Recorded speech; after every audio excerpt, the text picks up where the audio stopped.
मैं ये वीडियो इसलिए बना रहा हूँ कि आप लोग वर्षों से मेरे साथ जुड़े हैं। आपके मन में बहुत सारे प्रश्न आते होंगे, ना आएंगे तो लोग प्रश्न उठा देते होंगे, उनको आप सुनते होंगे। मेरे खिलाफ वीडियो भी बहुत सुनते होंगे, मुझे भी भेजते हैं कि इसका उत्तर दो, इसका उत्तर दो। मैं क्यों नहीं देता, ये भी आपको पता चल जाएगा कि हम जिस कार्य को लेकर चल रहे हैं, हम कितने व्यस्त हैं उस कार्य में और कितने उच्च स्तर का कार्य कर रहे हैं। कितने बड़े बड़े वैज्ञानिक हमारे कार्य को देख रहे हैं, समझ रहे हैं, और कुछ लोग प्रकट रूप से, कुछ अप्रकट रूप से इस पर काम कर रहे हैं। इसकी जानकारी आपको मिल जाए, इस दृष्टि से वीडियो बना रहा हूं।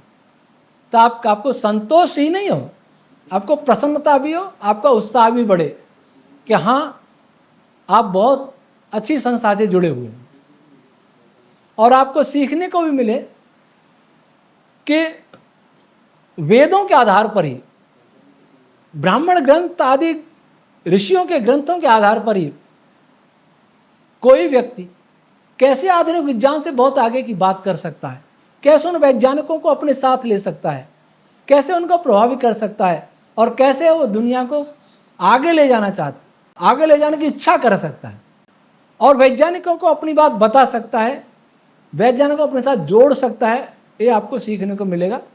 ओम यो भूतंच भव्यंच सर्वं यश्चाधितिष्ठति स्वर्यस्य च केवलं तस्मै देष्ठाय ब्रह्मणे नमः। प्रिय श्रोतागण, वैदिक विज्ञान पर कार्य करते मुझे लगभग 21-21.5 वर्ष हो चुके हैं। इससे पहले भी मैं अपने बाल्यकाल से ही एक वैज्ञानिक बनने का स्वप्न देखता था। भौतिक विज्ञान और गणित मेरे बहुत प्रिय विषय थे, और अपने पाठ्यक्रम से जाकर मैं पढ़ता और सोचता था। इसी क्रम में जब मैं 11वीं कक्षा का छात्र था और 2-2.5 साल अस्वस्थ हो गया तो बैठ गया था, फिर 12वीं में गया, तो जब रुग्णावस्था में फिजिक्स का चिंतन करता था, एक बार सामने प्रश्न आया कि इलेक्ट्रॉन्स के आवागमन से वस्तुएं आवेशित हो जाती हैं, जिसमें इलेक्ट्रॉन निकल गए जिसमें से वो पॉजिटिव रह गया, और जिसमें चले गए वो नेगेटिव हो गया।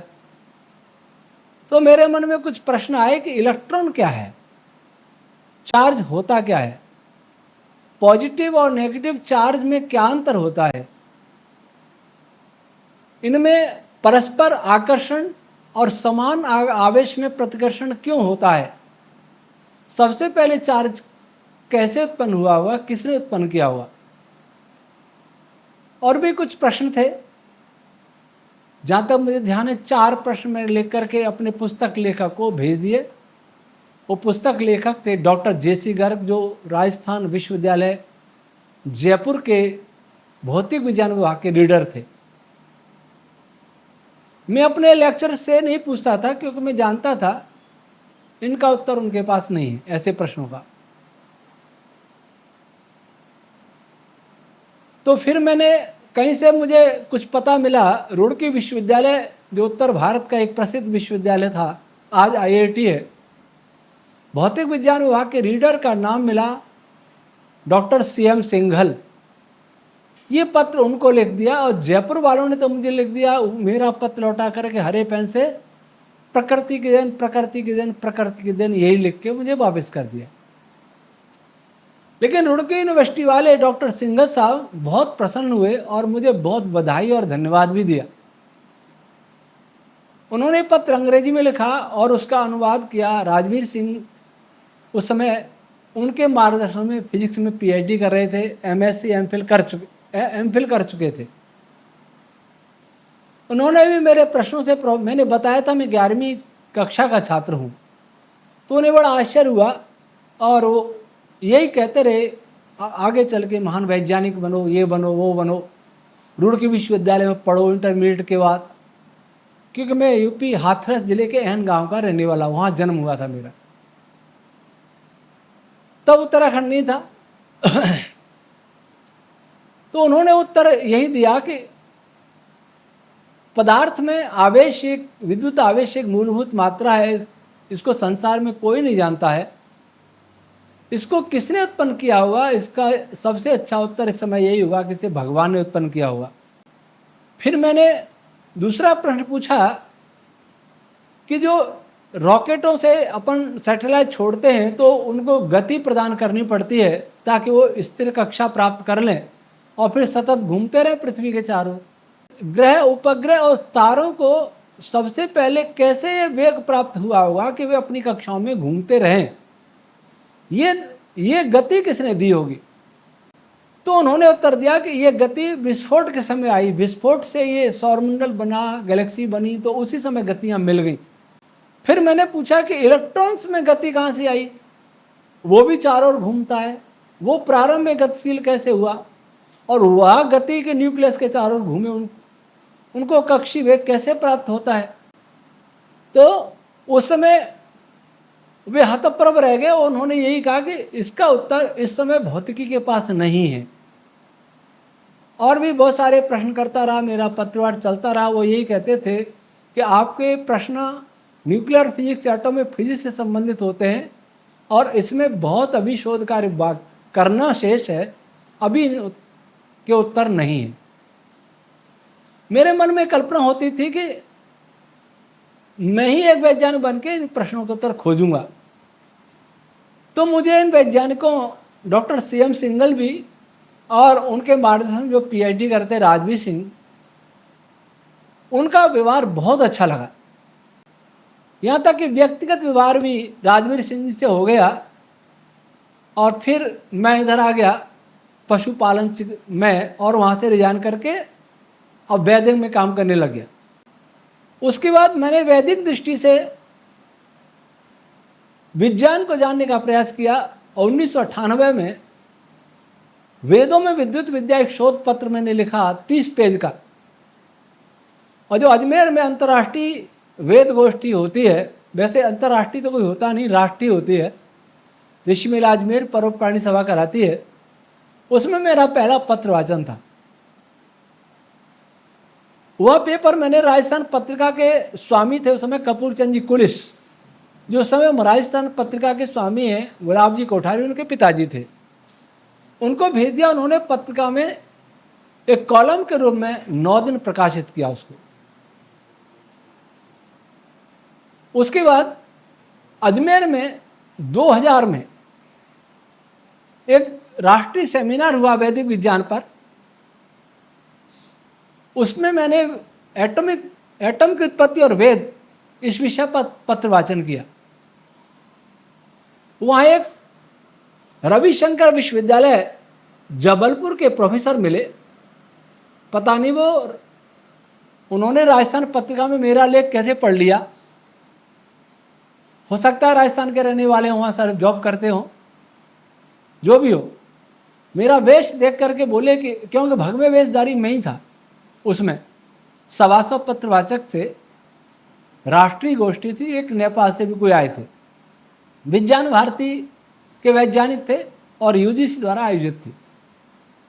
तो रविशंकर विश्वविद्यालय के फिजिक्स के प्रोफेसर मेरे से बोले कि ब्रह्मचारी प्रदीप, उस समय मेरा ब्रह्मचारी प्रदीप आर्यनैष्ठिक नाम था, कि ब्रह्मचारी प्रदीप जी आपका ही नाम है, आपके वेश से मुझे अनुमान हो रहा है। मैं नाम मुझे ही कहते, राजस्थान पत्रिका में आपका लेख पढ़ा वेदों में विद्युत विद्या, आपने PhD कहाँ से किया?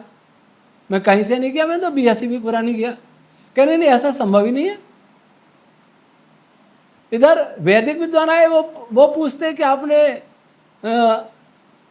ये व्याकरण, दर्शन, निरुक्त, ब्राह्मण ये कहाँ से पढ़े? मैं कहीं से नहीं पढ़े, व्याकरण तो आधा पढ़ा भी, वो भी विश्वास नहीं करते।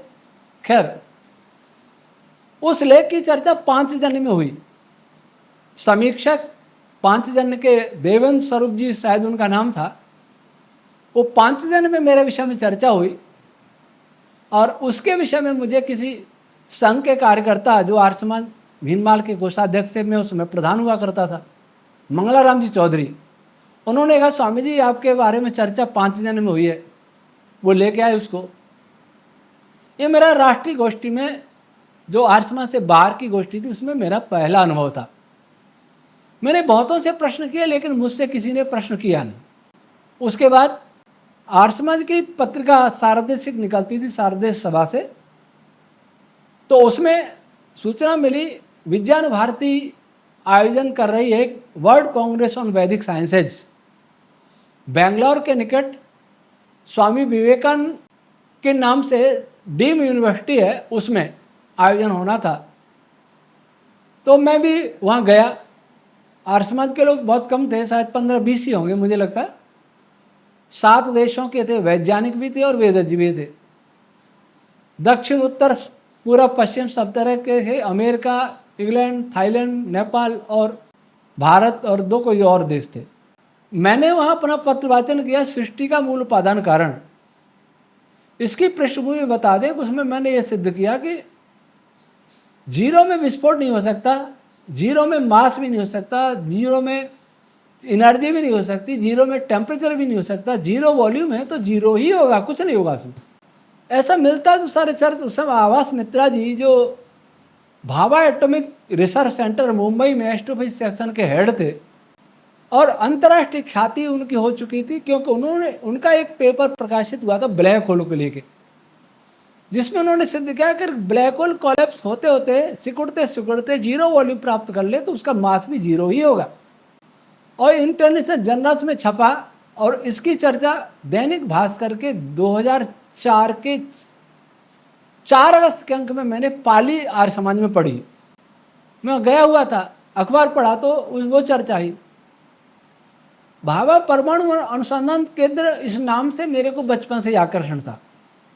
मैं सोचता था मैं वैज्ञानिक बनूंगा और भाभा एटॉमिक रिसर्च सेंटर में ही वैज्ञानिक बनूंगा, परमाणु वैज्ञानिक। वहाँ का नाम पढ़ा तो देखा कि ये जो रिसर्च पेपर, ये जो अखबार कह रहा है कि आवास मित्रा जी साइंटिस्ट है, उन्होंने ये सारा रिसर्च किया, ऐसा तो मेरा भी है। मैंने बिग बैंग में यही कहा है कि जीरो वॉल्यूम में जीरो मास ही रहेगा, और ये आवास मित्रा जी भी ये कह रहे हैं। मेरी इच्छा हुई कि मैं भी कभी भाभा में जाऊं, इनसे मिलूं, और कॉन्फ्रेंस में गया। कॉन्फ्रेंस में 320 वक्ता थे। मेरा स्वभाव था वैज्ञानिकों से सार्वजनिक प्रश्न नहीं करता, एकांत में करता हूँ ताकि किसी को कुछ अन्यथा अनुभव न हो। एक डॉक्टर जितेंद्र शाह वहाँ बोले तो मैंने उनसे बाहर निकल के कहा, डॉक्टर शाह जी नमस्ते, आप हिंदी समझते हैं क्या? उन्होंने कहा हाँ स्वामी जी समझता हूँ। आपने बोला इसमें यहाँ गलती है, बिग बैंग ठीक नहीं है, या तो आप मुझे अभी समय दें, हम चर्चा करेंगे, या फिर आप मेरा रिसर्च पेपर सुनना। मेरा विषय सृष्टि का मूल उपादान कारण, इसकी अंग्रेजी भाषा में भी स्लाइड बनवाई थी। प्रोफेसर वेद प्रकाश जी अजमेर में रीजनल कॉलेज में फिजिक्स के प्रोफेसर थे, उन्होंने बनाई थी, उस समय असिस्टेंट प्रोफेसर थे, उन्होंने बना के दे दी थी 12 स्लाइड हाथ से लिख करके। उन्होंने कहा स्वामी जी मैं आपको सुनूंगा। एक और वैज्ञानिक मिले, प्रोफेसर R.C. नैयर, ये तिरुवनंतपुरम यूनिवर्सिटी में साइंस फैकल्टी के डीन थे केरल। उनको भी मैंने ऐसे पूछा कि आप हिंदी समझते हो? उन्होंने कहा समझता हूँ। वो मैंने कहा आप एलिमेंट्री पार्टिकल की बात कर रहे थे, एलिमेंट्री पार्टिकल तो इनको कह सकते हैं, लेकिन एलिमेंट्री मटेरियल नहीं है इनमें से कोई भी, न इलेक्ट्रॉन है, न क्वार्क है, न न्यूट्रिनो है, न फोटोन है। आपका समय हो तो हम चर्चा करें, नहीं तो आप मेरा रिसर्च पेपर सुने तो अच्छा रहेगा। उन्होंने कहा कि मेरे हाथ में बैग है, मैं एयरपोर्ट ही जा रहा हूँ, यहीं खड़ा होकर बातचीत करते हैं, चलो। तब उनको समझाया तो वो भौचक्के रहे, उन्होंने स्वीकार किया। जब मेरा व्याख्यान था तो मुझसे जितेंद्र शाह जी सामने बैठे थे, मुझसे किसी ने प्रश्न नहीं किया। मैंने बिग बैंग थ्योरी का अकेला ही वक्ता था मैं जिसने बिग बैंग थ्योरी का खंडन किया था। तो वैज्ञानिकों में ये देखा कि उनका खंडन किया, उनमें से कोई भी मेरे से अप्रसन्न नहीं था, कोई दुखी नहीं हुआ। उन्होंने मेरी प्रशंसा की, मुझसे मिले। और एक थे Vijay Kumar ji Bhalla, additional chief engineer NPSCIL Mumbai से आए थे। विज्ञान भारती RSS की एक शाखा है, कहेंगे आरएसएस का एक प्रकल्प है जो विज्ञान में अनुसंधान करता है, और आर्य समाज दोनों से ही जुड़े थे वो। और एक थे डॉक्टर भालचंद जी भावे, जो भाभा एटॉमिक रिसर्च सेंटर के रिटायर्ड साइंटिस्ट थे। दोनों मुझसे मिले और भल्ला साहब ने कहा कि स्वामी जी आपका रिसर्च पेपर हमें सबसे अच्छा लगा और हम चाहते हैं आप मुंबई हमारे साथ चलें। मैं मुंबई जाने का सोचता ही था कि मैं आवास मित्रा जी से कैसे ही भेंट हो जाए, तो उन्होंने इतना स्नेह सम्मानपूर्वक कहा कि हम आपका टिकट कर लेते हैं और आप हमारे साथ चलिए। तो मैंने कहा मुझे 10 दिन तो सिकंदराबाद जाना है, उसके बाद मैं आ जाऊँगा, मुझे बता दीजिए पता कैसे आना है। बता के मैं 25 अगस्त को आवास मित्रा जी के पास, नहीं, विजय कुमार भल्ला जी के आवास पर पहुंच गया। वो आगे मुझे लेने के लिए। मैंने कहा मैं आवास मित्रा साहब से मिलना चाहता हूँ। उन्होंने कहा वो तो आजकल बड़े आदमी हो गए, इंटरनेशनल व्यक्ति हो गए, तो मिल नहीं पाएंगे। मैंने कहा मेरा परिचय कराइए, 10 मिनट का समय मिले तो अच्छा है। उन्होंने जब उनको कहा कि एक स्वामी जी वही रिसर्च कर रहे हैं जो आप कर रहे हैं, आपसे 10 मिनट के लिए मिलना चाहते हैं, उनको बड़ा आश्चर्य हुआ कि जो मैं कर रहा हूँ वही स्वामी जी कर रहे हैं। तो बोले मैं ऐसे स्वामी जी से मिलना चाहूँगा, भल्ला साहब मुझे ले जाइए अपने साथ। भल्ला साहब उनको ले आए, चर्चा हुई, तो उन्होंने अपना रिसर्च पेपर मुझे दिया और मैंने उनको अपना दिया। देखा और बहुत प्रभावित हुए कि आपके रिसर्च पेपर का सार क्या। मैं सार ये है कि बिग बैंग थ्योरी गलत है, zero volume infinite energy infinite temperature ये सब नहीं हो सकता, जीरो में जीरो ही रहेगा। बहुत प्रसन्न हुए, पौना घंटा चर्चा हुई, फिर वो चले गए। तो भल्ला साहब को बड़ा आश्चर्य हुआ। उन्होंने कहा मैं अमर स्वामी जी और आनंद स्वामी जी के समय से आर्य समाज से जुड़ा हूँ, आरएसएस से भी जुड़ा हूँ। आरएसएस में बहुत है विज्ञान भारती के वैज्ञानिक, परंतु ऐसा व्यक्ति नहीं मिला जिससे मित्रा जी जैसा उच्च स्तर का वैज्ञानिक मिला हो और 45 मिनट का समय भी दिया हो, बातचीत की हो, और प्रसन्नता से, क्योंकि वो भी बातचीत सुन रहे थे हमारी। वो भी तो इंजीनियर थे, एडिशनल चीफ इंजीनियर। फिर बोले मुझे आप क्या करते हैं? मैं वैसे आर्य समाज का प्रचार करता हूँ, कोई लेखन करता हूँ, कई प्रवचन में चले गए, वाल्मीकि रामायण की कथा कर दी, वेद कथा कर दी, राष्ट्र रक्षा में, गौ रक्षा में। उन्होंने कहा ये रिसर्च पेपर कैसे लिखा? मैंने वैसे लिख दिया, इच्छा होगी लिख दिया। उन्होंने कहा इच्छा होगी लिख दिया अनायास, और वो हमें वहाँ 320 वक्ताओं में से सबसे अच्छा लगा। तो आप केवल इसी विषय पर काम करें तो कितना अच्छा रहेगा। हम आपकी सारी व्यवस्था मुंबई में करते हैं, आप यहाँ रह के काम करिए। मेरे आत्मा से सोचा कि बात भल्ला साहब की ठीक है, मुझे सब काम छोड़ करके आर्य समाज का प्रचार प्रसार जैसा इस समय करता हूँ, वेद पर अनुसंधान ही करना चाहिए, लेकिन करूँगा स्वतंत्र, क्योंकि मुंबई जलवायु आदि भी ठीक नहीं और स्वतंत्र रहना भी मुझे थोड़ा पसंद था। साइन में उस समय मीटिंग हुई थी, विज्ञान भारती के जो मेंबर्स थे साइंटिस्ट, वहाँ भल्ला साहब मुझे भी ले गए। मैंने मना भी किया कि वहाँ क्यों ले जा रहे हो, मैं कोई मेंबर तो हूँ नहीं, कि कोई बात नहीं आप अतिथि। वहाँ भी सबको यही कहा कि स्वामी जी से मिलने मित्रा साहब आए, तो सभी मैं हलचल हुई। और रात के 11:30 बजे तक वैज्ञानिक भल्ला साहब के घर मुझसे मिलने आते रहे। मैंने सब वैज्ञानिकों में देखा कि वो कितने खुश थे। उनकी थ्योरी का खंडन करो फिर भी प्रसन्नता, क्योंकि वो सत्य के पिपासु होते हैं। ये हमें वैज्ञानिकों से सीखना चाहिए। उसके बाद उन्होंने ही मुझे सलाह दी कि जो रिसर्च पेपर मेरा पढ़ा गया था बेंगलोर में, उसकी व्याख्या में पुस्तक लिख दे। तो मैंने उसकी व्याख्या पुस्तक लिख दी, सृष्टि का मूल पादान कारण। इस पर मेरा लगभग 2.5 घंटा मित्रा साहब से डिस्कशन हुआ। ओम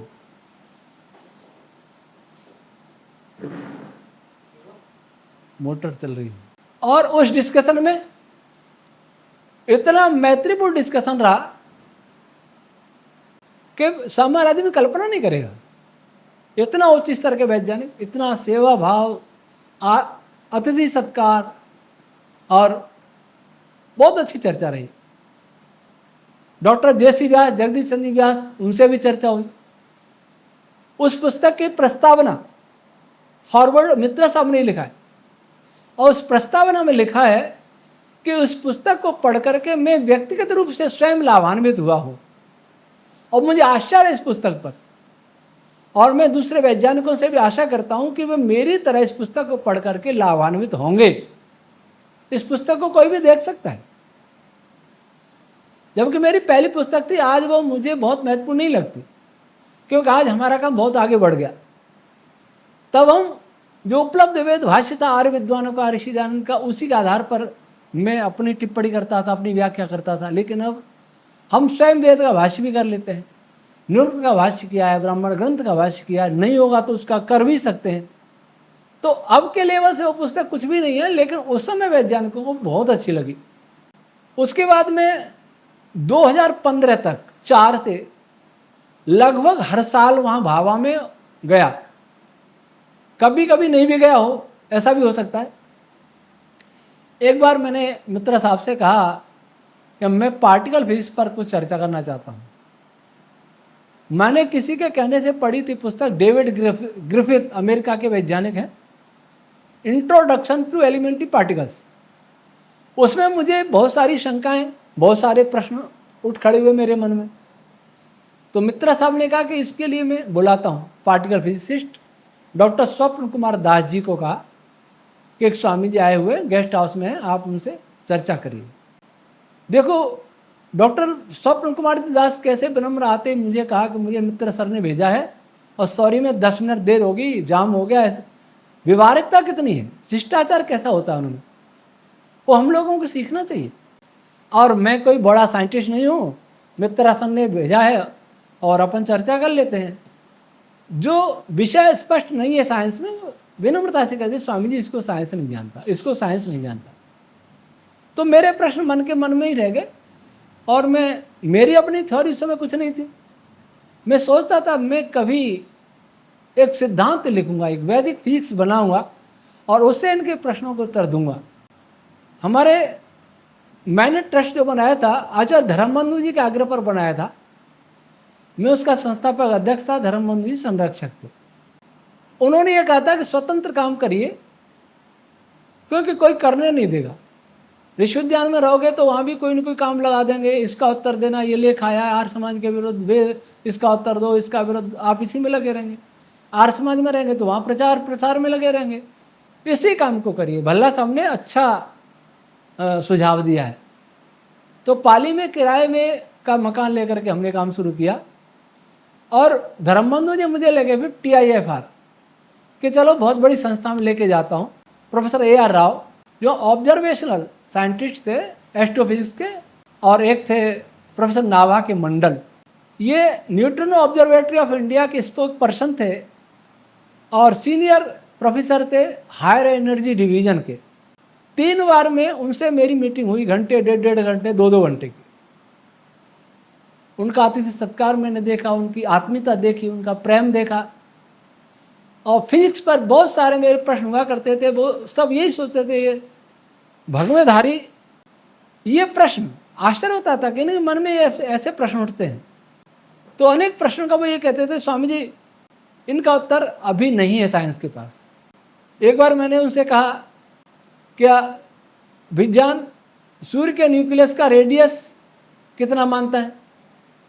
तो उन्होंने कहा 1,66,000 समथिंग। फिर उन्होंने कहा स्वामी जी आप कितना मानते हैं? मैंने 1,50,545 किलोमीटर। फिक्स ना फिक्स, लेकिन 6,500 वर्ष पहले का रेडियस है। तब उन्होंने कहा कि कैसे निकाला? मैं तेरे ब्राह्मण के भाष्य किया, मैंने कर रहा हूँ, तब तो रफ चल रहा था, उसके आधार पर निकाला। कि कैसे निकाला तो बताए तो आश्चर्य में पड़ गए, क्योंकि उसका सामान्य रूप से अर्थ कोई कर ही नहीं सका ऐसा। हिग्स बोसोन की खोज हुई थी, इसका बड़ा प्रचार हुआ था सर्न में, दुनिया की सबसे बड़ी लैब है। उस टीम में प्रोफेसर नाभा के मंडल भी थे और मेन साइंटिस्ट थे भारत के। तो उनसे मैंने पूछा कि हिग्स बोसोन सभी पार्टिकल्स के मास का कारण है, तो हिग्स बोसोन के मास का कारण क्या है? और हिग्स का तो स्वयं प्रोटॉन से भी लगभग 120 गुना मास होता है। तो 120 गुना मास नेचुरल आ गया, और उसका छोटा सा भाग प्रोटॉन में मास नहीं है, इलेक्ट्रॉन में मास नहीं आ सकता। क्यों नहीं आ सकता? जब हिग्स में नेचुरल है तो इलेक्ट्रॉन प्रोटॉन को आर्क में क्यों नहीं हो सकता? कोई उत्तर नहीं था। बोले कि स्वामी जी इसका कोई उत्तर नहीं है। यही प्रश्न आवास मित्रा जी से किया, उन्होंने कहा स्वामी जी इसका तो उत्तर साइंस 100 साल में नहीं दे सकता। एक बार प्रोफेसर पंकज भाई जोशी से भेंट हुई, वो कॉस्मोलॉजी के थे, उनसे चर्चा हुई तो वहाँ भी पता लगा कॉस्मोलॉजी में बहुत सारे अनसुलझे प्रश्न हैं जिनका उत्तर आज की कॉस्मोलॉजी के पास नहीं है। तो ऐसे में भाभा और टाटा दोनों में मेरा अनुभव ये रहा कि साइंटिस्ट एक तो परिश्रम बहुत करते हैं, बहुत उनका व्यस्त समय होता है, ईमानदार होते हैं, जैसा है वैसा कहते हैं, जो नहीं आता वो मना कर देते हैं। तीसरा उसमें उनमें ये नहीं होता कि कोई उनके आधुनिक फिजिक्स का खंडन कर रहा है, उस पर प्रश्न खड़े कर रहा है तो उससे नाराज हो।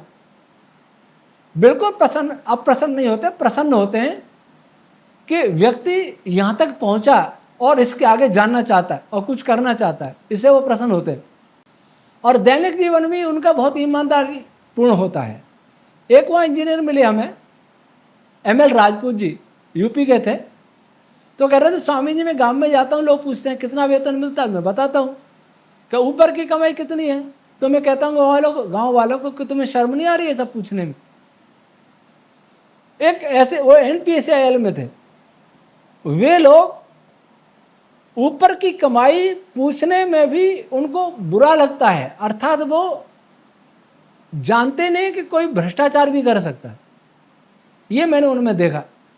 उन्हीं दिनों धर्मबंधु जी से ने कहा कि प्रोफेसर नरेंद्र जी भंडारी हैं, उनके शिविर में आते हैं, उनसे भी मिलो, अहमदाबाद में रहते हैं, इसरो के साइंटिस्ट थे। तो मैंने उनका सारा बायोडेटा निकलवाया नेट से और पढ़ा, मालूम पड़ा बहुत बड़े वैज्ञानिक हैं। बाद में जो चंद्रयान मिशन जो 1-2 थे, उन दोनों में मेन भूमिका इनकी थी। चंद्रयान फर्स्ट में तो डिजाइन उन्होंने ही किया था उस चंद्रयान को। अभी हम गए थे अप्रैल में, तो उनसे मीटिंग हुई और उन्होंने वो मॉडल दिखाया जो चंद्रयान बनाया था प्रथम। उनसे भी हम 2-3 बार घर पर अहमदाबाद हमारी मीटिंग हुई। वो भी बहुत ज़्यादा स्नेह सम्मान करते हैं और उन्होंने तो हमारे ऊपर एक आर्टिकल भी लिखा लगभग 15 पेज का, जो मुझे भेजा कि कोई इसमें कमी हो तो बताइए। वो छपा नहीं अभी क्योंकि वो अस्वस्थ हो गए। यहाँ भी आए थे वो परिवार से, मैंने उनको वेद विज्ञान आलोक भेंट किया और उन्होंने भी कुछ अपनी पुस्तकें भेंट की। और वैज्ञानिकों की देखिए ये ईमानदारी कि उन्होंने एक पुस्तक दी जिनत्व का पथ, उसमें एक गलती रह गई, कोई मिसप्रिंट था शायद, तो मैंने उनको पत्र लिखा और उसमें एक कमी बताई तो उन्होंने मुझे धन्यवाद किया पत्र लिख करके कि स्वामी जी आपने उस पुस्तक में कमी बताई, इसके लिए मैं आपका बहुत बहुत धन्यवाद और आभार व्यक्त करता हूँ। हमारे अंदर लड़ बैठेगा कोई किसी की कमी बता दे तो ये वैज्ञानिकों में देखा। 2006 में सूरत में वीर नर्मद दक्षिण गुजरात विश्वविद्यालय में मेरा व्याख्यान रखवाया। अशोक कुमार वंसल थे, यूनाइटेड इंश्योरेंस कंपनी में मैनेजर थे सूरत में। उन्होंने किसी सोशोलॉजी की प्रोफेसर से संपर्क किया और मेरे बारे में बताया।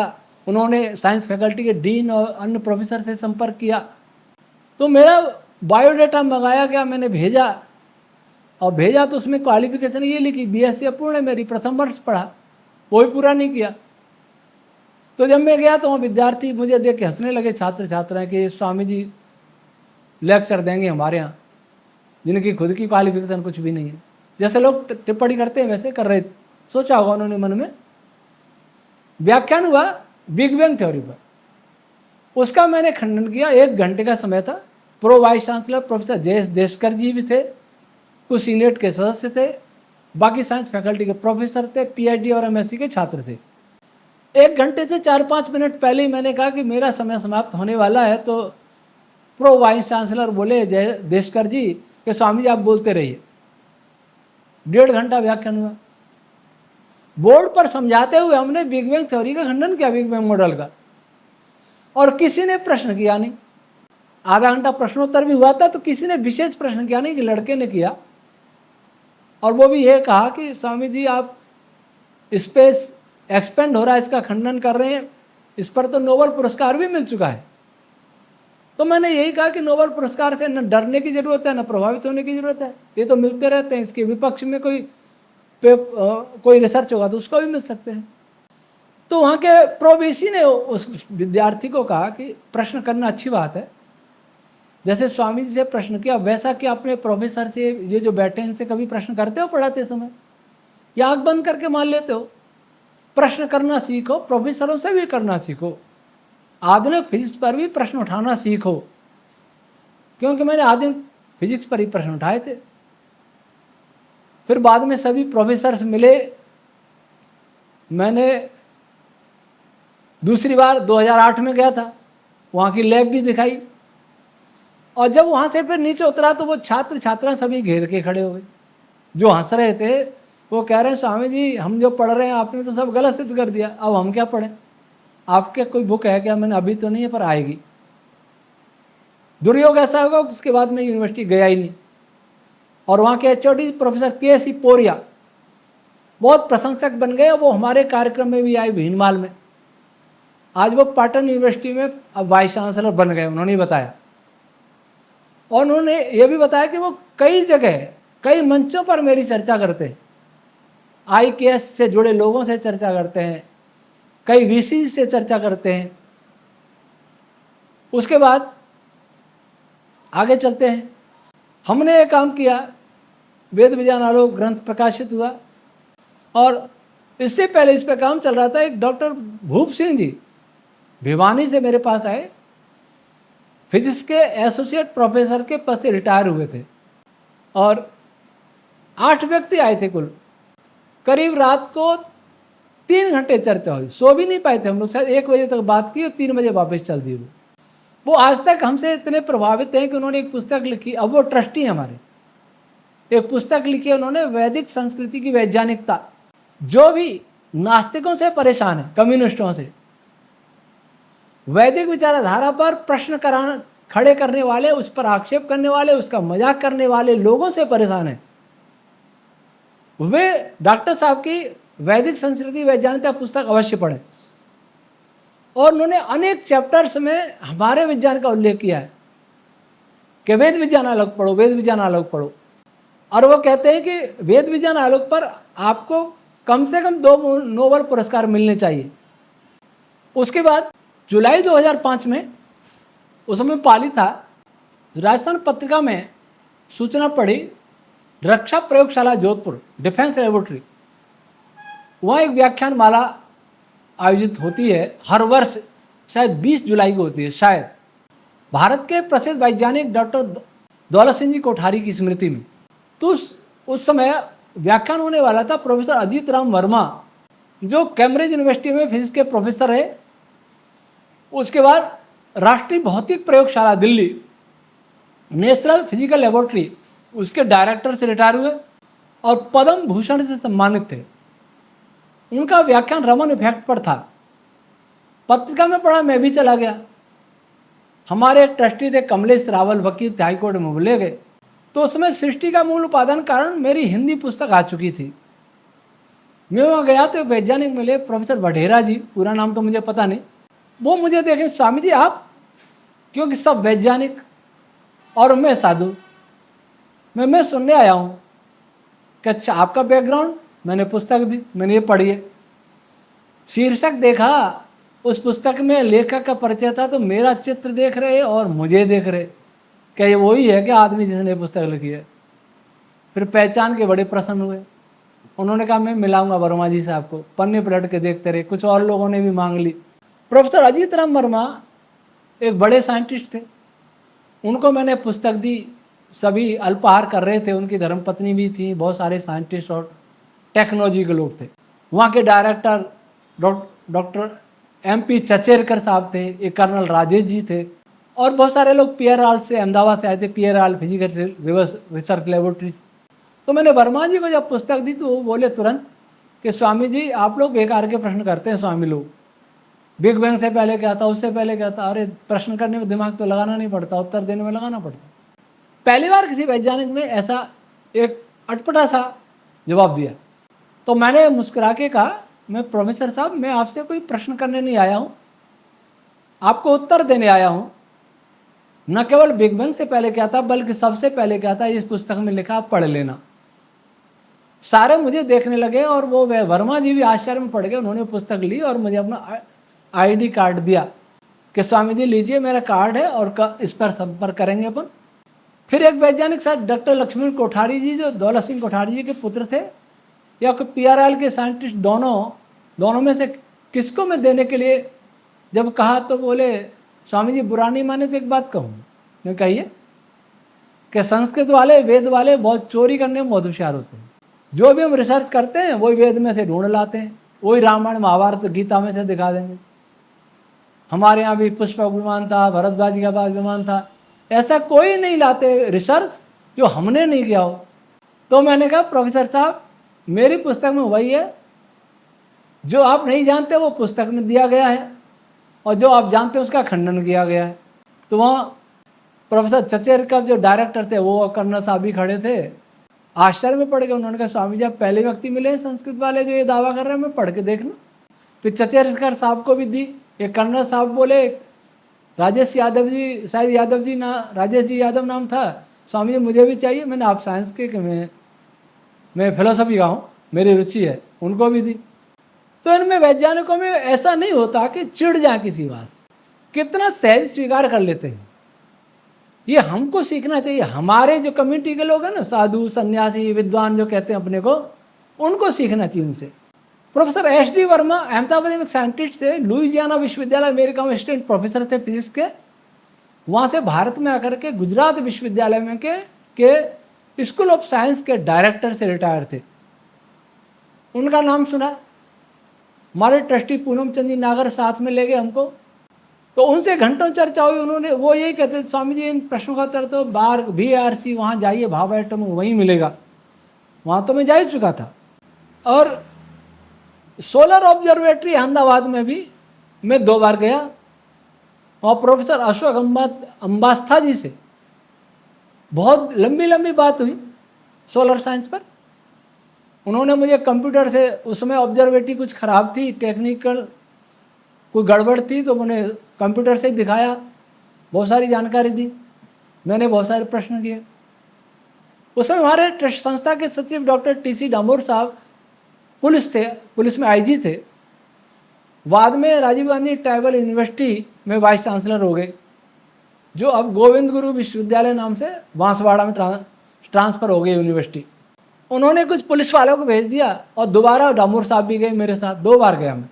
फतेह सागर झील है उदयपुर में, वहाँ ये सोलर ऑब्जर्वेटरी है। उनसे भी बहुत अच्छी चर्चा हुई, बहुत अच्छा व्यवहार रहा। उन दिनों प्रोफेसर MM बजाज, 2012 में मेरा ऐतरेय ब्राह्मण का वैज्ञानिक वर्ष पूरा हो गया था। रफ पूरा हुआ था, फेयर नहीं हुआ था, फेयर शुरू किया था। और रफ भाष्य करके मैंने एक पुस्तक लिखी थी छोटी सी, ऐतरेय ब्राह्मण विज्ञान मेरी प्रथम दृष्टि में। तो वो पुस्तक किसी ने दी प्रोफेसर मदन मोहन बजाज जी को, जो दिल्ली विश्वविद्यालय में मेडी फिजिक्स डिपार्टमेंट के हेड प्रोफेसर से रिटायर थे। वो पुस्तक पढ़कर उनका मेरे पास फ़ोन आया कि स्वामी जी मैं आपसे मिलना चाहता हूँ। मैंने पधारिए, स्वागत है। 2013 में हमने एक कार्यक्रम रखा था, ईश्वर तत्व चिंतन शिविर। उसमें मैंने सारे विश्वविद्यालय के फिजिक्स डिपार्टमेंट को, IIT के फिजिक्स डिपार्टमेंट को मेल करके कहा था कि आप लोग आइए, ईश्वर के अस्तित्व का खंडन करिए। क्योंकि उस समय पुस्तक मुझे मिली थी स्टीफन हॉकिंग की द ग्रांड डिजाइन। उसमें ईश्वर मानने वालों का बड़ा उपहास किया है, लेकिन उसमें ईश्वर को वैसा ही बताया जैसा कुरान और बाइबल में। वैदिक ईश्वर की स्टीफन हॉकिंग को कोई जानकारी नहीं है, इसलिए उपहास किया। तो मैंने कहा कि उस पुस्तक के संदर्भ में जिसको भी बोलना है ईश्वर का खंडन करना, वो आके करे, मैं सबका उत्तर दूंगा। कोई आया नहीं। डामोर साहब तो मैं वाइस चांसलर थे, वो आए, और बजाज साहब आ गए। बजाज साहब ने आके ऐतरेय ब्राह्मण के बारे में मुझसे पूछा, जानकारी चाहिए। मैंने एक कार्यक्रम में उनको मुख्य वक्ता, एक में उनको अध्यक्ष बनाया, मुख्य अतिथि बनाया। लेकिन मेरा काम देख के बोले स्वामी जी मैं कोई अध्यक्ष भी नहीं हूँ, मुख्य अतिथि भी नहीं हूँ, मैं केवल श्रोता के रूप में रहूँगा। और बहुत हमारे निकट हो गए। फिर वो 2017 में हम लोग मिले प्रोफेसर ए के शर्मा जी से। उसकी पृष्ठभूमि ये थी कि पीपी चौधरी जी उस समय सूचना प्रौद्योगिकी के और कानून राज्य मंत्री थे और सूचना प्रौद्योगिकी डिपार्टमेंट में उनके पास था। उनसे मैं इस संदर्भ में मिला था, कमलेश जी रावल हमारे ट्रस्टी एडवोकेट, उन्होंने मिलाया था। मैं चाहता था प्रधानमंत्री मोदी जी से मिलना और अपने रिसर्च की जानकारी देना। मेरा वेद विज्ञान आलोक लेखन पूरा हो गया था, प्रेस में था। तो उन्होंने कहा क्यों मिलना चाहते हो? मैंने कहा मेरे पास जो वैदिक फिजिक्स है वो संसार में किसी के पास नहीं है, ये जानकारी मैं प्रधानमंत्री जी को देना चाहता हूँ और भारत सरकार से मांग करता हूँ कि वो इसको संरक्षित करे या जो भी सहयोग करना चाहे करे। उन्होंने कहा मैं तो साइंटिस्ट हूँ नहीं, मेरे पीएस हैं साइंटिस्ट, उनसे बात आधा घंटे की मीटिंग रख देता हूँ। तो मीटिंग थी, अभिनव गुप्ता जी है और बीटेक थे वो। थोड़ी देर में समझ गए, उन्होंने कहा स्वामी जी आपका तो मैं अपने डिपार्टमेंट के जो मेन साइंटिस्ट हैं उनसे उनको बात करता हूँ क्योंकि आपका नॉलेज बहुत ऊंचा है। उनको प्रोफेसर ए के शर्मा इलेक्ट्रॉनिक निकेतन में रहते क्या उनका ऑफिस था, प्रभाग प्रमुख थे सूचना प्रौद्योगिकी डिपार्टमेंट ऑफ इंडिया। उनको कहा कि एक आचार्य जी वैदिक साइंस पर रिसर्च कर रहे हैं, आप उनको आधा घंटा दें। माननीय मंत्री जी ने कहा है, फिर आप बताइएगा क्या हुआ, उसके बाद हम माननीय प्रधानमंत्री से मिलेंगे। प्रोफेसर ए के शर्मा जी को इतना अच्छा लगा डिस्कशन, 2.25 घंटे चर्चा करते रहे, बहुत प्रसन्न हुए और उन्होंने कहा आपका थ्योरेटिकल फिजिक्स विषय है, मैं देखता हूँ थ्योरेटिकल वाला कोई आदमी जो पूरे भारत को देखता हो। नेट पर सर्च किया तो प्रोफेसर प्रवीर अस्थाना का नाम आया डिपार्टमेंट साइंस टेक्नोलॉजी में। तो उनसे बात की, मैं जी ग्रेड साइंटिस्ट ए के शर्मा बोल रहा हूँ इलेक्ट्रॉनिक निकेतन से, और प्रवीर अस्थाना भी जी ग्रेड साइंटिस्ट थे। उन्होंने कहा एक आचार्य जी वैदिक फिजिक्स पर थ्योरेटिकल पर ही रिसर्च कर रहे हैं और बहुत अच्छा काम है उनका, अगर आप 10 मिनट देंगे तो आपको बहुत प्रसन्नता होगी। प्रवीर अस्थाना जी 10 मिनट क्या, 2 अगस्त 2017 को हमारी मीटिंग हुई, 80 मिनट चर्चा करते रहे। जरा सोचिए इतने बड़े लोग 2.25 घंटे सारा काम रोक करके इतना जो भारत को पूरे को देख रहा है और एक 80 मिनट हमसे ही चर्चा करते रहे। उनको क्या मिला था? कुछ मिला होगा जब ही ना, कुछ अच्छा लगा होगा जब ही ना। उन्होंने कहा स्वामी जी आपके पास तो बहुत रिसर्च है और मेरे साथ हमारे शिष्य तो जब यहाँ प्राचार्य हूँ, सब उपाचार्य थे, विशाल आर्य, एक स्टाफ राजाराम, 2 मेरे साथ थे। तो विशाल जी वेद विज्ञान आलोक उसके संपादक है। तो उन्होंने कहा आप तो इतना नॉलेज है, आप रिसर्च पेपर लिखिए ना, आप तो बहुत सारे रिसर्च पेपर लिख सकते हैं। मैंने कहा प्रोफेसर अस्थाना साहब रिसर्च पेपर में नहीं लिखूंगा क्योंकि भारतीय ऋषियों की शैली नहीं। ऋषियों की शैली संवाद की है, ग्रंथ लेखन की है। मैंने ग्रंथ मेरा लिख दिया, छपने वाला है, पूरा ही रिसर्च पेपर क्या, पूरा रिसर्च बुक है, वो तो 2800 पृष्ठ का है। तो उन्होंने कहा स्वामी जी ये पेनफुल प्रक्रिया यही है, दुर्भाग्यपूर्ण भी है, पेनफुल भी है कि रिसर्च पेपर लिखे, प्रकाशित हो इंटरनेशनल जर्नल्स में। मैंने कहा प्रकाशित करना न करना उनके हाथ में होता है, नहीं करेंगे तो भी बताएंगे नहीं क्यों नहीं कर रहे। आधुनिक साइंस में भी कोई हटके लीक सटके काम करे उसके भी बहुत दिक्कत से प्रकाशित होते हैं। और मैं एक अलग विचारधारा लेके आ रहा हूँ, वैदिक विचारधारा, वैदिक साइंस, वैदिक फिजिक्स, तो उसको प्रकाशित करने में उनको कितनी तकलीफ होगी, इसलिए मैं नहीं भेजूंगा। और उनको यह भी कहा कि भारत सरकार हमारे साथ मिलकर काम करे तो थ्योरेटिकल फिजिक्स में भारत सुपर पावर बन सकता है। तो उन्होंने ये कहा स्वामी जी क्या करें, मतलब उनके वो असहाय दिखे, हाथ जोड़ के अभिवादन करके विदा हुए हम। फिर डिपार्टमेंट साइंस टेक्नोलॉजी में एक सेक्शन है सीड, उसके हेड है प्रोफेसर देवप्रिया दत्ता, वो भी जी ग्रेड साइंटिस्ट। उनका लेटर मिला हमें भीनमाल, हम फिर वहाँ दिल्ली गए, उनसे चर्चा हुई तो उन्होंने कहा कि आपके पास तो बहुत नॉलेज है, दुर्भाग्यपूर्ण यह कि हम लोग वेस्टर्न साइंस को महत्व देते हैं और वैदिक साइंस को महत्व नहीं देते। तो मैंने कहा आपका डिपार्टमेंट इसमें क्या सहयोग कर सकता है? उन्होंने कहा स्वामी जी को सिस्टम ही नहीं सहयोग करने लायक। मैं सिस्टम कौन बनाएगा? माननीय मंत्री जी डॉक्टर हर्षवर्धन जी, उनसे हम पहले मिले थे, उनको पुस्तक भी भेंट की थी। उन्होंने कहा कि नहीं वो भी नहीं बना सकते। मैंने प्रधानमंत्री जी के वो ही बना सकते हैं, आपका काम केवल पीएमओ लेवल का है। प्रधानमंत्री जी एक नया सिस्टम बनाए तो इस वैदिक फिजिक्स का संरक्षण हो सकता है और बहुत बड़ा काम हो सकता है। लेकिन प्रधानमंत्री जी से हमें कभी किसी मिलने नहीं दिया, हमने बहुत कोशिश की। इधर 2018 में राष्ट्रीय सेमिनार हुआ, डॉक्टर सत्यपाल सिंह जी हमारे जो प्रधान संरक्षक हैं, उस समय उच्च शिक्षा राज्य मंत्री थे, और भी 3 डिपार्टमेंट और भी थे उनके पास। उन्होंने BHU में राष्ट्रीय सेमिनार कराया, उसमें मैं गया और पूरा ट्रांसलेट किया इंग्लिश में।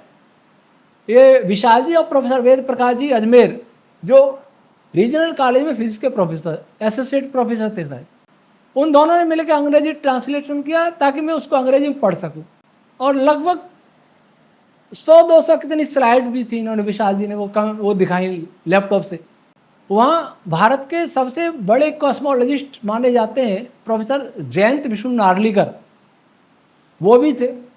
बहुत सारे प्रोफेसर थे, उत्तर से दक्षिण से। सुप्रिया कार दिल्ली यूनिवर्सिटी से थे, जो स्ट्रिंग थ्योरी के प्रोफेसर थे। भुवनेश्वर थे जे महाराणा, प्रोफेसर जे महाराणा, और बहुत सारे लोग थे, सबको मैं नहीं जानता। तो जब नार्लिकर जी का व्याख्यान हुआ तो बाद में प्रश्न करने का समय होता है। मैंने उनसे पूछा कि सर आप क्या बता सकते हैं कि इनिशियल स्टेट ऑफ यूनिवर्स क्या है? तो उन्होंने बड़ी विनम्रता से कह दिया कि स्वामी जी, इसको कोई नहीं जानता है कि यूनिवर्स का प्रारंभ कहाँ से हुआ है, उस समय क्या स्थिति थी, इसको कोई नहीं जानता।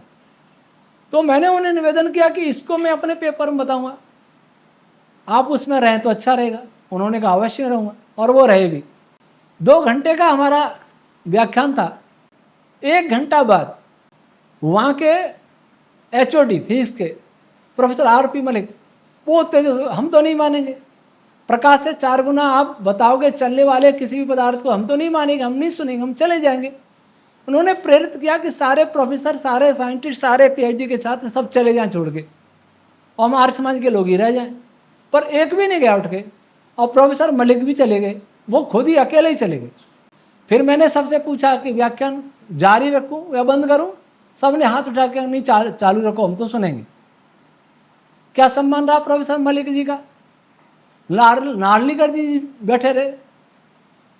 2 घंटे में 80 प्रश्न हमने वैदिक फिजिक्स पर उठाए, वैदिक कॉस्मोलॉजी पर, पार्टिकल फिजिक्स पर। किसी का भी उत्तर हमें नहीं मिला, किसी भी साइंटिस्ट ने नहीं दिया। और हमारी थ्योरी प्रस्तुत की, वैदिक रश्मि सिद्धांत, वो सबसे पहले वैदिक रश्मि सिद्धांत वहीं प्रस्तुत हुआ हमारा। उस पर किसी ने एक भी प्रश्न नहीं किया, किसी वैज्ञानिक ने। बाद में कुछ छात्रों ने प्रश्न किए, 5-7 प्रश्न, उनका समाधान हुआ, बहुत प्रसन्न हुए, सामूहिक फोटो खींचे, स्मृति चिन्ह दिए। और एक छात्र ने तो मेरे को ये भी कह दिया, PhD के छात्र ने, वहीं गेस्ट हाउस में रुका हुआ था, कि स्वामी जी आप सब्जी मंडी में हीरा बेचने आए हैं, मैं 7 वर्ष से इस यूनिवर्सिटी में पढ़ रहा हूँ, ये तो बहुत ऊंचा नॉलेज है जो आप बता रहे हैं। तो ये हमारा BHU का अनुभव रहा। और प्रोफेसर नार्लिकर साहब ने मेरे से 2 जानकारी चाहिए थी। कोई कांस्टेंट है फिजिक्स में, जैसे ग्रेविटेशनल कांस्टेंट है, दूसरे कांस्टेंट है, प्लांक कांस्टेंट है, ऐसे कोई क्वेश्चन बताए जिसका इतना ही वैल्यू क्यों होता है? अगर ये जानकारी मिल जाए तो अच्छा रहे, तो हमें अच्छा लगे। मेरी थ्योरी पर प्रश्न नहीं था, उनके फिजिक्स पर ही कुछ प्रश्न था, समाधान चाहते थे। तो समाधान इतना जल्दी तो मिलता नहीं। मैंने वहाँ ये भी कहा था कि आप लोग प्रश्न लिख के दे दें तो हम इस पर विचार करेंगे, आप पहले समझा दें मुझे कि क्या समस्या क्या है। हम और आप मिलकर बहुत आगे ले जा सकते हैं, कांस्टेंट के विषय में हम काफ़ी खुलासे कर सकते हैं। पर मुझे फिर बाद में किसी ने लिख के दिया नहीं। उसी को पढ़कर, उस वीडियो को जब सुना, तो एक तो अमेरिका से, मैं नाम भूल गया, उनका फ़ोन आया, प्रोफेसर IT के थे वो। उन्होंने कहा कि आप अमेरिका आइए और आपका Princeton university, New York, Washington, 3 university में व्याख्यान कराऊंगा, आप जल्दी से पासपोर्ट बनवाइए। फिर पता नहीं क्या हुआ, फिर उनका संपर्क नहीं हुआ। इधर एक डॉक्टर आशुतोष कुमार जी बोधगया यूनिवर्सिटी में फिजिक्स के असिस्टेंट प्रोफेसर थे, और वो थ्योरेटिकल फिजिसिस्ट हैं। उन्होंने HRI, फिजिक्स वाले जानते हैं HRI का मतलब, हरिश्चंद्र रिसर्च इंस्टीट्यूट प्रयागराज, वो कितना महत्वपूर्ण है। वहाँ से PhD करना बहुत कठिन होता है। सुनते हैं कि अगर एक भी छात्र योग्य नहीं आए तो खाली सीट रहेंगी, लेकिन लेंगे किसी को नहीं। क्वालिटी बनाए रखना चाहते हो।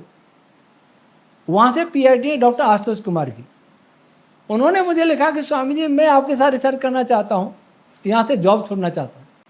2 घंटे का मेरा लेक्चर सुन के एक असिस्टेंट प्रोफेसर जो HRE से PhD है यहाँ रह के रिसर्च करना चाहता है, इसका अर्थ क्या, अनुमान लगा लीजिए। लेकिन हमारे पास इतना पैसा नहीं था कि हम उनको रख पाते, उनको वेतन दे पाते पर्याप्त, इसलिए हमने कहा अभी आशुतोष जी अभी मन छोड़िए, हमारी स्थिति नहीं है, क्योंकि कोई आएगा तो उसको पैसा भी देना पड़ेगा। उन्हीं दिनों डॉक्टर संदीप कुमार सिंह जी स्वीडन में साइंटिस्ट थे, भारतीय थे।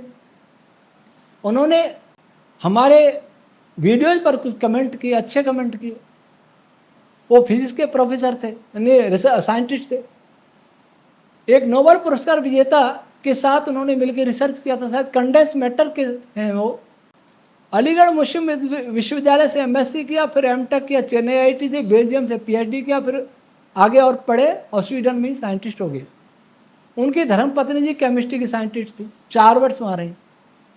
वैदिक फिजिक्स यूट्यूब चैनल आ गया सामने, वह देखते रहे, जीवन बदला, इस दिशा में आ गए और भारत ही आ गए। आज वो हमारे ट्रस्टी हैं और OP जिंदल यूनिवर्सिटी सोनीपत में वो साइंटिस्ट हैं, प्रोफेसर हैं फिजिक्स के, वैसे पढ़ाते AI हैं।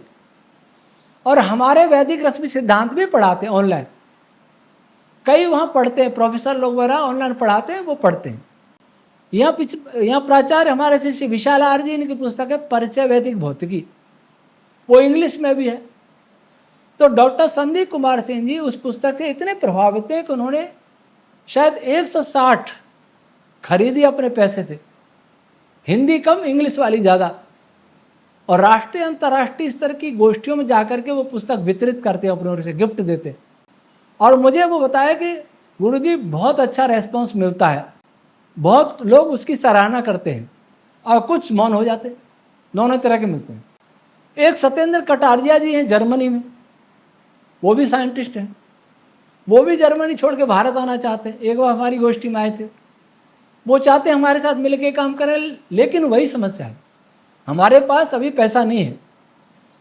सिरोही में ज़मीन खरीदी, रविन्द्रनाथ जी त्रिपाठी कानपुर वालों ने ज़मीन दिला दी, लेकिन अभी वहाँ कुछ बन नहीं पाया, उसके लिए बहुत पैसा चाहिए, और फिर संस्था चलाने के लिए वैज्ञानिकों को रखने के लिए भी पैसा चाहिए, लेकिन वो अभी है नहीं, इसलिए हमारे पास अभी कोई साइंटिस्ट है नहीं विशाल जी के अलावा।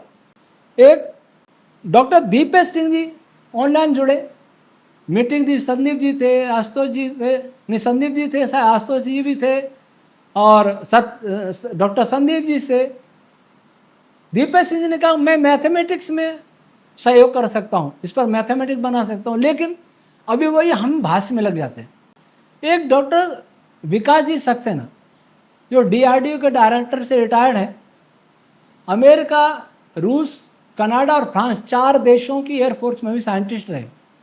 भारत में DRDO के डायरेक्टर से रिटायर होने के बाद रुड़की और मुंबई 2 IIT में विजिटिंग प्रोफेसर हैं, एक शायद पेट्रोलियम यूनिवर्सिटी देहरादून में विजिटिंग प्रोफेसर हैं, एक किसी NIT या किसी में और विजिटिंग प्रोफेसर हैं, एक भारतीय मानक ब्यूरो के चीफ हैं, और एक कोई संस्था है शायद एयरक्राफ्ट खरीदती है, पता नहीं क्या है, एक संस्था और है भारत सरकार, उसके भी चीफ है। DRDO के रिटायरमेंट के बाद भारत सरकार की 6 संस्थाओं में आज भी जुड़े हैं, और ऐसे साधु हैं कि बहुत सरल व्यक्ति केवल पेंशन से ही काम चलाते हैं।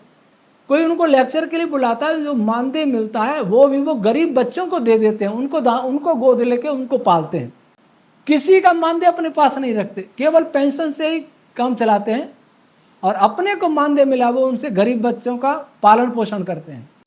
वो कहते हैं आपके थ्योरी पर, वैदिक रश्मि थ्योरी पर टेक्नोलॉजी बनाई जा सकती है। और मुझसे एक बार ये भी कहे, विशाल जी से उन्होंने करीब 8 घंटे चर्चा की वैदिक रश्मि थ्योरी पर ऑनलाइन, बहुत अच्छा लगा। और उन्होंने ये कहा कि अगर आप किसी कांस्टेंट को बता दें कि इतना वैल्यू क्या है, जैसे ग्रेविटेशनल कांस्टेंट का वैल्यू, तो नोबेल पुरस्कार जैसा काम होगा। इसको कोई नहीं जानता संसार में, कांस्टेंट है तो वो है, बस इतना ही है कि क्यों है, कि वैल्यू कहाँ से आई ये नहीं पता किसी को। तो मैंने फिर उनसे कहा कि डॉक्टर सक्सेना साहब, क्या मैं ये निरुक्त का वासी छोड़ दूँ? क्योंकि मैं वेद विज्ञान आलोक के बाद नृत्य की भाषा में लग गया क्योंकि ये भी नृत्य का भाषा भी वैज्ञानिक भाषा पहली बार मैं ही कर रहा था।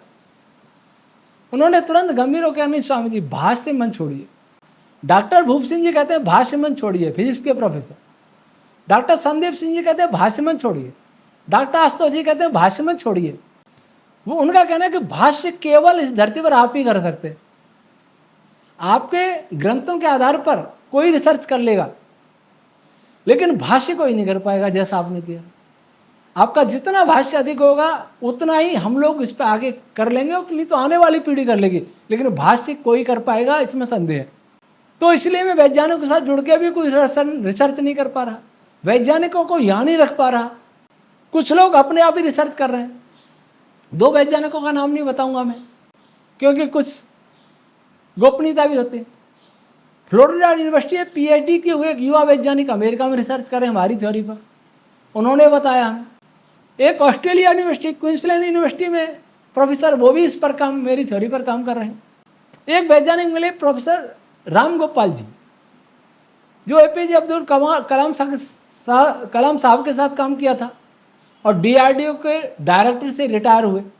जोधपुर में प्राकृतिक चिकित्सा केंद्र है, स्वास्थ्य साधना केंद्र, उसके ट्रस्टी हैं वो। डॉक्टर रामगोपाल जी कई बार यहाँ आए हमारे कार्यक्रम में, पिछली बार को छोड़ के कई बार लगातार आ रहे हैं। 84-85 साल के लिए एकदम फिट है। और मैं नेचुरोपैथी में गया तो वहाँ भी मेरा एक लेक्चर कराया, तो मेरे परिचय में उन्होंने कहा कि मैं स्वामी जी का परिचय दूंगा तो आप हतप्रभ रह जाएंगे। उनके शब्द हैं जो डायरेक्टर से रिटायर्ड हैं DRDO के। और वैज्ञानिक एक प्रोफेसर विवेकानंद जी भार्गव हैं, जो इसरो में साइंटिस्ट हैं। बॉम्बे IIT में साहब विजिटिंग प्रोफेसर हैं। एक IIT बैंक तिरुवनंतपुरम में प्रोफेसर हैं। वो कहते, उनका वो तो अभी भी प्रोफेसर हैं, और वो कहते हैं IKS के लिए भारत में आप ही सबसे उपयुक्त व्यक्ति हैं। और कई बार जब इच्छा होती है कुछ अपना डोनेशन भी भेज देते हैं, और बड़ी विनम्रता से भेजते हैं। एक उदयपुर में साइंटिस्ट मिले प्रोफेसर SNS जाफरी साहब, एस्ट्रोफिजिसिस्ट हैं और सुखाड़िया विश्वविद्यालय में प्रोफेसर थे। और हमारी कॉस्मोलॉजी एस्ट्रोफिजिक्स पर बहुत चर्चा हुई। नवलखा महल उदयपुर में वो आए थे मेरे से मिलने के लिए, बहुत अच्छे व्यक्ति हैं, तो वो भी बहुत प्रसन्न हुए। विश्वविद्यालय में फिजिक्स डिपार्टमेंट में भी एक बार वेबिनार में भाग लिया। भिवानी यूनिवर्सिटी में तो मेरा व्याख्यान कराया डॉक्टर भूप सिंह ने, चौधरी रणवीर विश्वविद्यालय में फिजिक्स डिपार्टमेंट में। सारे प्रोफेसर छात्र चाहते थे मैं और व्याख्यान दूँ, फिर जाऊँ, लेकिन इतना समय नहीं मिलता। दिल्ली यूनिवर्सिटी के हंसराज कॉलेज में फिजिक्स डिपार्टमेंट, संस्कृत और दर्शन विभाग, 3 डिपार्टमेंट ने मिलकर के व्याख्यान कराया और बहुत प्रभावित हुए और चाहते थे मैं जाऊं, पर मैं नहीं जा पाया दोबारा। और इच्छा थी, वहाँ HOD का फ़ोन आया था विशाल जी के पास। दिल्ली यूनिवर्सिटी के ही राजधानी कॉलेज में व्याख्यान हुआ साइंस फैकल्टी में। मेरे साथ कर्नल पूरन सिंह जी राठौड़ भी थे, वो हमारे बड़े प्रशंसक हैं और वो स्वयं रिसर्चर हैं अच्छे, तो कहीं भी पता लग गया वो अवश्य आएंगे, वो भी थे वहाँ। गुरुकुल कांगड़ी विश्वविद्यालय में प्रोफेसर LP पुरोहित साहब हैं, पहले फिजिक्स डिपार्टमेंट के HOD थे, और उन्होंने विशाल जी की पुस्तक परिचय वैदिक भौतिकी के लिए स्वयं कहा कि इसको हम यहाँ BSc के छात्रों में लगाते, सिलेबस में लगा देते हैं, और वो सिलेबस में है उन्होंने बताया। आज वो शायद HOD से डायरेक्टर हो गए साइंस फैकल्टी के। एक यहाँ वैज्ञानिक आए पिछले दिनों, प्रोफेसर चंद्रशेखर बिरादर। दिनेश जी भंडारी एक समाज सेवी हैं, बहुत अच्छे, बेंगलोर में रहते हैं, वो जालौर के, वो लेके आए। डॉक्टर चंद्रशेखर जी बिरादर इसरो में PhD किया, इसरो से यहाँ भी कुछ काम किया, नासा में काम किया, और संयुक्त राष्ट्र संघ के साथ में के अंडर में 50 देशों में काम किया। कृषि वैज्ञानिक हैं। उन्होंने गाय के गोबर से मरुस्थल को हरा भरा कर दिया, मिस्र को, सऊदी अरब में कई जगह उन्होंने हरा भरा कर दिया रेगिस्तान को। और आप लोगों को आश्चर्य होगा कि पिछले जो बुद्ध पूर्णिमा गई है, वैशाख पूर्णिमा, उस पर वो आए और अपना जन्मदिन भी वहाँ यज्ञ करके मनाया, प्रोफेसर बिदार साहब ने। आपने हमारा पॉडकास्ट भी सुना होगा उनके साथ, और वो बहुत प्रभावित है हमारी थ्योरी से। और उनके कृषि विज्ञान पर अगर चला जाए तो भारत और विश्व कायाकल्प हो सकता है कृषि के क्षेत्र में। एक प्रोफेसर सुरेंद्र कुमार चौहान है, वो पूषा के रिटायर्ड साइंटिस्ट हैं, कृषि वैज्ञानिक के बहुत बड़े। वो भी गाय से कृषि, इस पर भी उन्होंने बहुत सारी पुस्तकें लिखी हैं। वो भी हमारे बहुत प्रशंसक हैं और अपने मैसेज भेजते रहते हैं। पिछले कार्यक्रम में डॉक्टर श्रीनाथ गुप्ता भी आए अमेरिका से, 6 सिग्मा कंपनी के सलाहकार हैं, वो इंजीनियर है वैसे। और doctor Mansi Rana ji Stanford university में प्रोफेसर हैं, एसोसिएट प्रोफेसर मेडिकल साइंस। यद्यपि ये हमारा विषय नहीं, थ्योरेटिकल फिजिक्स हमारा विषय, लेकिन ये है तो साइंस के ही। मानसी राणा जी भी मेडिकल साइंस की हैं, वो इंजीनियरिंग के हैं। तो इतने सारे साइंटिस्टों के साथ रहने, चर्चा करने, व्यवहार करने से ये पता लगता है कि साइंटिस्ट लोग विद्या ददाति विनयम, इस संस्कृत की सूक्ति का वे पालन करते हैं। संस्कृत वाले इतना नहीं करेंगे, कोई कोई करता है कोई न, लेकिन वो पालन करते हैं। जो भी हमारे आते हैं, न तो कोई दक्षिणा लेता है, न कोई मार्गवे लेता है। कभी कभी किसी को मार्गवे दिया भी हमने, पर कई उन्हें मना भी किया। आवास मित्रा जी और professor doctor AR Rao ji TIFR भावा से यहाँ भी आए भागल भीम में, और जिस मकान में बैठा हूँ महर्षि ब्रह्मा अनुसंधान भवन, उसका उद्घाटन ही उन्होंने किया है और यहाँ आकर के बहुत प्रसन्न थे। आज तक भी मित्रा साहब से संपर्क होता रहता है। तो मेरा ये बताने का ये अर्थ है, उद्देश्य ये है कि हम लोग दूसरे विषयों के लोग भी वैज्ञानिकों से सीखें, सरलता सीखें, जिज्ञासा सीखें, और अपन नहीं जानते तो उसे स्वीकार करना सीखें, सेवा और एक मैत्री भाव सीखें, ईर्ष्या द्वेष से मुक्त होना सीखें, जो मैंने उनमें देखा है, और उनकी तरह कठोर परिश्रम भी करना सीखें, ईमानदारी भी सीखें। आज इस वीडियो से जो नए नए लोग, कोई बीटेक किया है, कोई कुछ भी नहीं किया तो भी साइंस की बात करने लगेगा, आक्षेप करने लगेगा, मेरे से प्रश्न करने लगेगा, उनको भी उत्तर मिलेगा। और जो हमारे समर्थक हैं उनको नई जानकारी मिलेगी कि मैंने इस यात्रा में कैसे कैसे वैज्ञानिकों से मेरा संबंध रहा, कैसा संबंध रहा, ये सब आपको जानने को मिलेगा। अब तक की चर्चा से निष्कर्ष निकलता है कि वैज्ञानिक लोग सत्य पर अनुसंधान करने के इच्छुक होते हैं। वे हमारे साथ मिलकर काम करना चाहते भी, और कई लोगों का मैं नाम नहीं लिया, मैं जानता भी नहीं।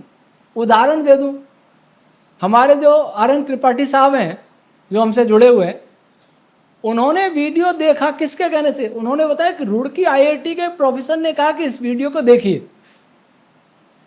रुड़की IIT का कोई प्रोफेसर वीडियो देखता है और उनको कहता है कि इस वीडियो को देखिए, तो कितने लोग वीडियो देख रहे होंगे पता नहीं। नासा में देख रहे हो। एक कमेंट आया सर्न से कि मेरा दोस्त सर्न में काम करता है, उसने कहा कि आप इस चैनल को देखिए। तो कहाँ लोग देख रहे हैं। तो इससे हम सीखें कि वैज्ञानिकों की तरह हमें भी अपने किसी विचारधारा के खंडन होने पर, प्रश्न होने पर भड़कना नहीं चाहिए, उत्तेजित नहीं होना चाहिए, धैर्य से सुनना चाहिए, समझने का प्रयास करना चाहिए, और अपनी गलतियां तो स्वीकार कर लेना चाहिए। दूसरी बात, सत्य है तो उसे स्वीकार करने का प्रयास करना चाहिए। दूसरी बात, साइंटिस्ट अगर हमारे साथ मिले होते, भारत सरकार ये व्यवस्था कर चुकी, कोई सिस्टम बना चुकी होती, तो आज हम बहुत काम कर लेते। इतना काम कर लेते जो मैंने कहा था प्रोफेसर प्रवीर अस्थाना जी को कि भारत सुपर पावर बनता थ्योरेटिकल फिजिक्स में, टेक्नोलॉजी में नहीं। और थ्योरेटिकल फिजिक्स ही टेक्नोलॉजी आती है आगे, पहले तो फिजिक्स ही आती है, फिर बाद में एक्सपेरिमेंट होंगे, टेक्नोलॉजी आएगी, वो बाद का काम है। मुझे डर है कि विदेशों में रिसर्च हो रहा होगा और वो टेक्नोलॉजी भी बना लेंगे और हम देखते रह जाएंगे। तो अब हमारे हाथ में तो कुछ है नहीं।